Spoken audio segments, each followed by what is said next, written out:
پاکستان کے پہلے عام انتخابات 7 دسمبر 1970 کو ہوئے۔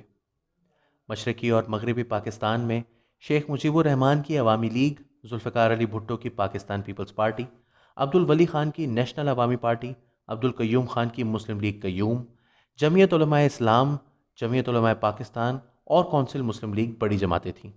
یہ انتخابات قومی اسمبلی کی 300 نشستوں پر لڑے گئے اور حکومت بنانے کے لیے 151 نشستوں کی ضرورت تھی۔ عوامی لیگ نے 300 میں سے 160 نشستیں جیت کر واضح اکثریت حاصل کر لی۔ نیب اور دیگر جماعتوں کے ساتھ مل کر عوامی لیگ بآسانی 2/3 اکثریت حاصل کر سکتی تھی، لیکن پھر کئی ماہ تک قومی اسمبلی کا سیشن نہ بلایا گیا۔ فروری 1971 میں اسمبلی کا سیشن بلایا گیا، مگر اچانک اس کی تاریخ تبدیل کر دی گئی۔ 1 مارچ کو سیشن ایک مرتبہ پھر بلایا گیا، لیکن پھر ایک دن بھٹو صاحب کی جنرل یحییٰ خان سے کئی گھنٹے کی ملاقات ہوئی اور اچانک یہ سیشن بھی منسوخ کر دیا گیا اور قومی اسمبلی کا پہلا سیشن 25 مارچ تک کے لیے ملتوی ہو گیا۔ اس موقع پر پاکستان کی اکثریتی آبادی کے منتخب نمائندے شیخ مجیب الرحمان نے 7 مارچ 1971 کو ڈھاکہ میں ایک یادگار تقریر کی، جس میں انہوں نے پاکستان کی 23 سالہ تاریخ میں بنگالیوں پر ہونے والے مظالم کی داستان بیان کی۔ 1952 সালে রক্ত দিয়েছি, 1954 সালে নির্বাচনে জয়লাভ করেও আমরা গদিতে বসতে পারি নাই। 1958 সালে আইয়ুব খান মার্শাল ল জারি করে 10 বছর পর্যন্ত আমাদের গোলাম করে রেখেছে। 1967 সালে 6 দফার আন্দোলনে 7 জুনে আমার ছেলেদের গুলি করে হত্যা করা হয়েছে। 1969 আন্দোলনে আইয়ুব খানের পতন হওয়ার পরে যখন ইয়াহিয়া খান সাহেব সরকার নিলেন, তিনি বললেন দেশে শাসনতন্ত্র দেবেন, গণতন্ত্র দেবেন, আমরা মেনে নিলাম। شیخ مجیب نے اسے تسلیم تو کیا، لیکن یہ طاقت عوام کو منتقل نہ ہوئی۔ الٹا بنگال میں جگہ جگہ عوامی لیگ کے مظاہرین پر گولیاں چلائی گئیں۔ اس تقریر میں شیخ مجیب الرحمان نے صاف کہا کہ اپنے بھائیوں کا خون بہانا بند کرو۔ আমার পয়সা দিয়ে অস্ত্র কিনেছি বহিঃশত্রু আক্রমণ থেকে দেশকে রক্ষা করার জন্য। আজ সেই অস্ত্র ব্যবহার হচ্ছে আমার দেশের গরিব দুঃখী নিরস্ত্র মানুষের বিরুদ্ধে, তার বুকের উপরে হচ্ছে গুলি। আমরা পাকিস্তানের সংখ্যাগুরু, আমরা বাঙালিরা যখনই ক্ষমতায় যাওয়ার চেষ্টা করেছি, যখনই এদেশের মালিক হবার চেষ্টা করেছি, তখনই তারা আমাদের উপর ঝাঁপিয়ে পড়েছেন।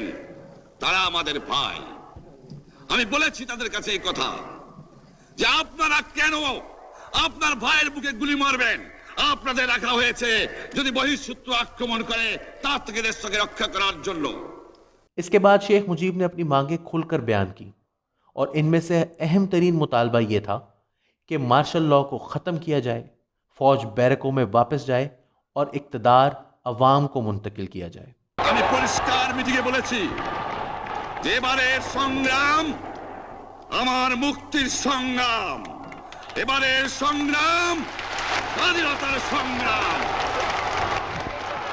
ভাইরা আমার, 25 তারিখে অ্যাসেম্বলি কল করেছে, রক্তের দাগ শুকায় নাই। আমি 10 তারিখে বলে দিয়েছি যে ওই শহীদের রক্তের উপর দিয়ে পাড়া দিয়ে আরটিসিতে মুজিবুর রহমান যোগদান করতে পারে না। অ্যাসেম্বলি কল করেছেন, আমার দাবি মানতে হবে। প্রথম, সামরিক আইন মার্শাল ল উইথড্র করতে হবে। সমস্ত সামরিক বাহিনীর লোকদের ব্যারাকে ফেরত দিতে হবে। যেভাবে হত্যা করা হয়েছে তার তদন্ত করতে হবে। আর জনগণের প্রতিনিধির কাছে ক্ষমতা হস্তান্তর করতে হবে। তারপরে বিবেচনা করে দেখব আমরা অ্যাসেম্বলিতে বসতে পারবো কি পারবো না।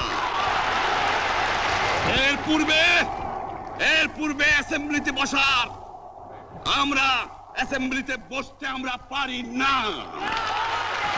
یہاں یہ بیان کرنا ضروری ہے کہ شیخ مجیب کوئی انوکھی بات نہیں کر رہے۔ پاکستان میں اب تک 4 فوجی حکومتیں گزری ہیں اور ان چاروں ادوار میں سیاسی قیادتیں فوج کے بیرکوں میں واپس جانے کا مطالبہ متعدد مرتبہ دہراتی رہی ہیں، خواہ وہ 1968 کی جنرل ایوب مخالف تحریک ہو، جنرل یحییٰ کی اقتدار سے علیحدگی کی تحریک ہو، جنرل ضیاء کے خلاف MRD کی تحریک ہو، یا جنرل مشرف کے خلاف وکلا تحریک ہو۔ ساتھ ساتھ یہ بتانا بھی ضروری ہے کہ پاکستان کے تمام جمہوری رہنما بشمول شیخ مجیب الرحمان، ذوالفقار علی بھٹو، بے نظیر بھٹو، نواز شریف اور عمران خان بھی یہ مطالبہ مختلف ادوار میں دہراتے رہے ہیں۔ تاہم جنرل یحییٰ خان کی حکومت اور ذوالفقار علی بھٹو اس بات پر بضد رہے کہ اقتدار کسی صورت مشرقی پاکستان کو منتقل نہیں کیا جائے گا۔ بالآخر 26 مارچ 1971 کو بنگال میں آپریشن سرچ لائٹ شروع کر دیا گیا۔ یہ آپریشن 16 دسمبر 1971 کو پاکستان کی 54% آبادی والے حصے کے بنگلہ دیش بن جانے پر ختم ہوا۔